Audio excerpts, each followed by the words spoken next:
Today's episode is called Love God and Love Your Neighbors. We're going to take a look at Matthew chapter 22, starting at verse 34. Hey, it's Amber, wife, mother, type A child of God. Here are little things we look at everyday issues from a biblical perspective with one simple goal: to know and love God more. Thanks for listening.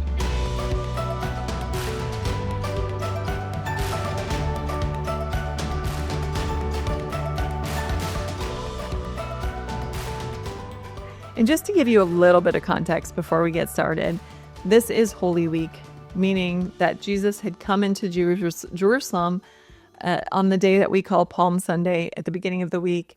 And on Thursday is Maundy Thursday, what we refer to as Maundy Thursday, when he washed his disciples' feet. And then he was arrested. He went through the trial. Good Friday, he went to the cross. Sunday, he rose from the dead.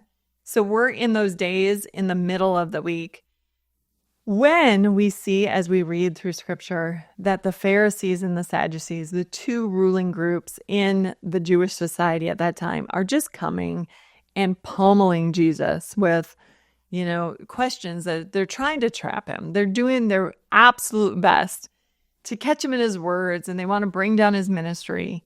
And this just shows us that, honestly, even as Jesus was doing the right thing, and at the end of his ministry, he was coming in strong. He was doing what needed to be done, and he was resolutely going to the cross. And the devil was just after him, like, bring him down by any means necessary. Let's try this, and if this doesn't work, then let's try this. And it just should be a good reminder to us that trouble and hardship are going to be a way of life, that we love to think that things should be easy because we're following Christ, and there's just nothing about that that's in the Bible. The very first verse in the section that we're looking at today says, hearing that Jesus had silenced the Sadducees, the Pharisees got together. And I think so many of us feel like that so often. You get through one really trying time in your life, whatever it is. Sometimes it is persecution, because you stood up and you did something right. But sometimes it's sickness, a diagnosis, or there's financial trouble, or, there's just relationship problems, or even just issues with making decisions and trying to figure out which way to go. It can be really troubling and can be trying a lot of times. I just want to remind you that Jesus said, look, in this world, you're going to have trouble. It's just part of life in this world. And which should remind us, it's not all from Satan. We also live in a sinful world where things just don't go well a lot of times. It's just part of life. And we also have a sinful nature. And that means that we a lot of times have to bear the consequences of our sin. So when we lie, we may have strain in our relationship. When someone finds out that we lied about something, they're going to come back to us and things might not be great for a while. If you're super rigid, I was today, it's a Sunday morning, and I struggle with that today. I wanted to be out the door at a certain time to get to church, and that didn't happen. And then, I wasn't happy with my husband's driving on the way to church, and we got to church, and my kids did a couple of things that just right off the bat annoyed me. And I'm 5 minutes into the church service and I'm stewing about all these things before I realize, Amber, stop. You're in church. Concentrate. This is a time to worship. Confess your sins.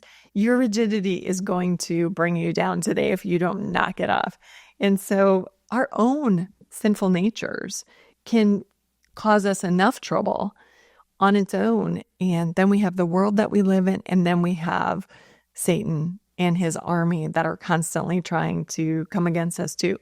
Jesus did not have to worry about his own sinful nature because he didn't have a sinful nature. He was perfect in every way. So he only had to deal with the threats from the enemy, the army of evil, or from having to live in the sinful world for a time. But I just want to remind you, before we go any further, all throughout the Bible, we see that people who walked with God had to struggle because they were part of this world. So the Apostle Paul wrote in 1 Corinthians 1, starting at verse 8 and following, he said, "We do not want you to be uninformed about the troubles we experienced in Asia.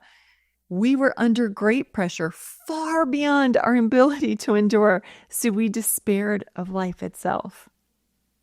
Just think of that. The Apostle Paul is trying to do all this stuff in God's kingdom, and you'd think if anybody should have it, smooth sailing, if God should smooth all the paths and make it good for him, it should be the Apostle Paul, because he's trying to do God's work. Yeah, he was still living in a sinful world, and he still had the devil and all those who walk with the devil against him. So it was not smooth sailing. And then think also of the parable of the sower. Jesus told that parable, and you've talked about how a sower went out to sow seed, and some seed fell on a path, and it was immediately eaten by the birds, and some was thrown on the rocky soil, and it immediately grew up, but then it withered. And there were some that went on amongst the weeds, and that too grew up, but then it was strangled out when it grew up with the weeds. And this is the thing, in Jesus' explanation, he said that the seed that went on the rocky ground refers to the person who hears the word and receives it with joy. But they last only a short time, because when trouble and persecution come, they fall away. And the seed that was thrown among the thorns and the weeds, that is the people who hear the word, but the worries of this life, the deceitfulness of wealth, it chokes it out, making that seed unfruitful. And I right now am in a season of my life, the age that I am seeing so much of this.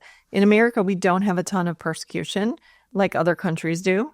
In other countries, people have to gather in caves, and they have to leave their houses. Their houses are destroyed. They watch family members get shot or cut up with machetes. Their family members are kidnapped because they follow God. But here, we don't have that so much.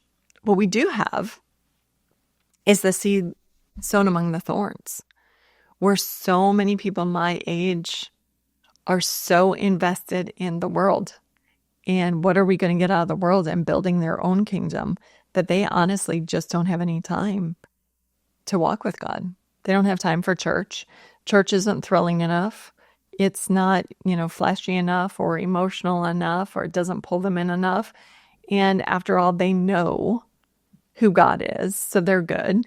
And I can't even say that without thinking of what James said. You know God, great. Even the demons know God and shudder, but they're going to hell. It's so easy to get pulled into all the desires and the things of this world, and wanting to build our kingdom and make the money and get a name for ourselves and do more, instead of really working in God's kingdom and for his glory, and to help other people to know him. And yet, eternally speaking, everything that we do to make a name for ourselves or to build wealth here, that's all going to be gone. It's not going to last into eternity. When we take our last breath, nobody cares. Nobody cares. Only what we do in God's kingdom. Only what we do trying to get other people to know God and to follow God, so that they are with us in heaven. That's the only thing that matters. Eternally, there will be consequences to everything. And so, when we think about how hard it can be at times, we are battling these ideas, and we are battling against our desires to really get more and have more and do more of the stuff that doesn't last. And yet, as we read on, we're going to see why that is not the way to go. So, one of them, an expert of the law, tested Jesus with this question. He said, "Teacher, which is the greatest commandment in the law?" Now, the People's Bible points out that this actually is a pretty interesting question, because if you think about it, there is no greatest command in the law. They all are the same. If God made the commandments, they all matter. Jesus didn't give us lists of these are the biggies. Make sure you keep these, Do not kill, do not steal, do not commit adultery. Make sure you keep those. Here's the most of the time, if you get around to it, list of, don't lie, don't gossip. Those, Jesus, God didn't give us those. He didn't say these laws matter, these laws don't. No, if he made the commands and if he made the laws, they all matter. We don't get to say some of these make sense and some of these don't. So we're just going to go with the ones that make sense to us, and the other ones, I don't know, God just wanted us to pick and choose. No, not true. Now, right now, you might be saying, well, hold on a second, Amber. Aren't there a whole bunch of laws in the Old Testament that we don't keep anymore? Yes, there are. So sometimes we separate the law into civil, ceremonial, and moral law. The civil laws are the laws that pertain to the nation of Israel in the Old Testament. So those dealt with things like inheritance or idolatry. This you can do, this you can't do, that type of thing. The ceremonial laws were the laws that governed the religious life, ceremonies that they had, different celebrations, purification. So that had to do with their religious life. And then the moral law were those laws like the 10 Commandments that we still uphold even to this day. So the civil laws clearly are not really laws that we follow anymore. We are not, in the 12 tribes of Israel, so we don't get to inherit land from our forefathers. And so those things don't pertain to us anymore. The ceremonial laws, we a lot of times don't do the same religious things that they were doing in the Old Testament and even in Jesus' day until he came, because those ceremonial laws were meant to foreshadow the coming of Jesus. So they were meant to point ahead to a time when Jesus would fulfill everything for us in our place. So Jesus was the perfect lamb who gave his life as a sacrifice to pay for all of our sins. So we no longer have to bring doves or lambs to sacrifice. Jesus paid it all. So the civil law and a lot of the ceremonial laws, they're not things that we follow today. Is there still value in learning them, reading about them, knowing about them? Yes, there is, because again, what is the heart behind them? What is God trying to teach his people about how to love and obey God, or how to love and honor your neighbor? So the Old Testament is not null and void. Now that Jesus came, there is still great wealth in reading the Old Testament and understanding these laws and what they were pointing to, because they show us the heart of God and they show us what he was going to do, the great length he was going to go through to make us holy and clean, which was a very big ritual back in the Old Testament. So there's still a point to those. But Jesus, thank God, he fulfilled all those. And so we don't have to keep those laws today. But there's still value in knowing about them. Anyway, getting back to our lesson in the New Testament, when the teacher of the law came and asked this question, thinking that he was really going to trap Jesus, but Jesus didn't flinch. Just like right before this, when the Sadducees came and when another group of leaders came before and asked Jesus other questions pertaining to other issues, Jesus didn't flinch with those either. His answer was, love the Lord your God with all your heart and with all your soul and with all your mind. This is the first and greatest command. And the second is like it, love your neighbor as yourself. All the law and the prophets hang on these two commandments. So Jesus was saying, look, if you love God with all your heart, soul, mind, those are the commandments that deal with things like, you shall have no other gods, and remembering the Sabbath and keeping God's name holy. That is loving God with all your heart. And if you also love your neighbor, you're going to keep the rest of the commandments, like honoring your father and mother, and don't steal, don't kill, don't give false testimony or lie or slander about your neighbor, don't covet, don't commit adultery. Those things you're going to be loving your neighbor. And so basically, if you love God well and you love your neighbor well, then you'll be fulfilling all the commandments. And so by doing this, he really stumped the leader who came to him, because he's saying that, guys, this is so obvious, because everything can be summed up with these two things.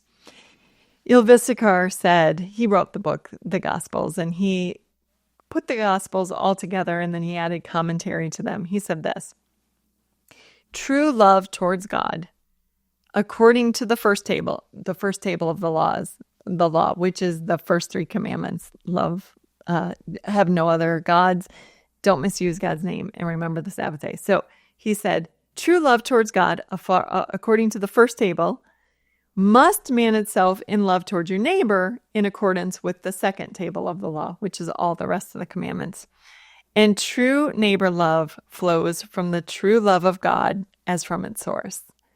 In other words, Ylvisaker is saying, look, God's love, loving God, is the well that we draw our love from in order to love our neighbors well.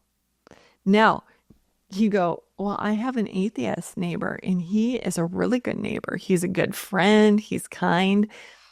What would you say about that? Well, even Jesus said, so you love those who love you. Even the pagans do that. So that's not that uncommon. People of the world who don't love God, they still know how to love the people around them, the people who they are friends with. You scratch my back, I'll scratch yours. As long as we're on good terms, we're all going to get along fine. But if you don't do what I'm asking, then 3 strikes, you're out. Whereas loving like God is a totally different thing. And that's what Jesus has explained in a lot of the book of Matthew, is Jesus saying, look, it's not about just loving those people. It's about loving your enemies. And it's about praying for the people who persecute you and turn the other cheek. And if they force you to do this, do this. And if they ask you to borrow something, go ahead and give it to them. And Jesus' way of loving was much, much different than the world's way of loving. You can't love your neighbor well in the way that Jesus was saying, unless you know and love God and experience the love that God has done for all of us, because God's love is so much deeper, so much richer than anything that we could ever fathom and anything that we could ever do. We don't even come close to loving like God. We, in our sinful state, can just do a pale comparison to the way that God loves all of us. Okay, what does it mean when it says love the Lord your God with all your heart, with all your soul, with all your mind? Break those down. What are those? Well, the heart is the thought and the will. So when you tell someone, come on, put your heart into it, it's like they're going through the motions, but their will isn't there. You can see it all over their face. Like, I really don't want to be doing this, but here I am. I'm supposed to do this. And so grumpy me, I'm going through the motions, but your heart's not in it. And then the soul is the feeling center, the emotional center, the passion that's inside you. And the mind is your reason or your intellect. So you can know that the Bible is true with your reason and your intellect. You can say, yep, I'm a Christian. I believe in God. I believe that God sent his son Jesus, and he died for my sins. I believe that. You can believe that in your heart, in your mind, rather, and yet not have your heart into it and not have your soul into it. In terms of, you just think of church as something that's rather dry and pretty unsubstantial. I don't have to go to church. I mean, the pastor isn't even all that good between you and me. I mean, it's pretty dull. He just reads a passage and he explains it, and we're supposed to take something away from it. Or he could be the other way, where you could be super emotional, like, yoo-hoo, God is great, God is great. Oh, look, I got a new car. God is great, God is great. Until something bad happens, and then you're like, whoa, I don't know what to say about this because God is not that great, because your emotions were there. As long as it felt good, you followed God. But then you didn't have your mind there and you didn't have your heart there. And so God's saying, look, I don't want just a part of you. I want it all. I want your total self. I want you to love me with your will, with your heart. I want you to love me with your passion and your feelings. And I want you to love me with your reason and your intellect. I want you to put it all in. Give me 100%, all the way, your whole being. And then, like Ylvisaker said, then you're going to naturally, as you grow in your love towards God, you're going to naturally grow in your love towards your neighbor. It can't not happen, because it's like James said, faith without deeds is dead. When you're all in, heart, soul, mind. And then like Luke and Mark add strength, heart, soul, mind, and strength. When you're all in, you're going to be serving God's people. And you're going to be serving people who aren't even in the kingdom just because every soul matters. And you may have an opportunity somewhere down the line to serve them and teach them about God. And so that's what Jesus said. That sums up all the law, all there, all in one.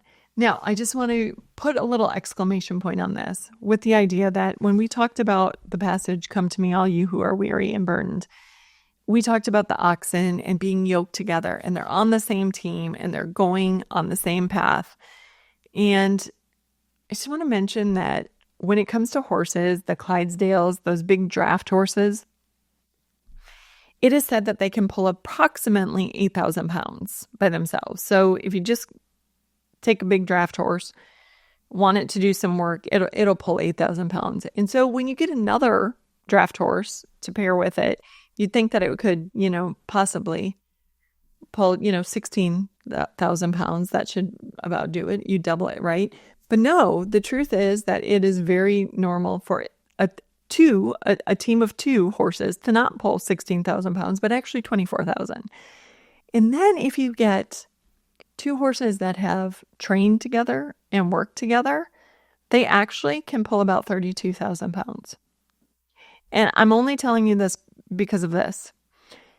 If our heart, our soul, our mind, and our strength are all geared towards loving God and serving Him, just imagine what we could get done in God's kingdom when they're all going in the same direction. You're not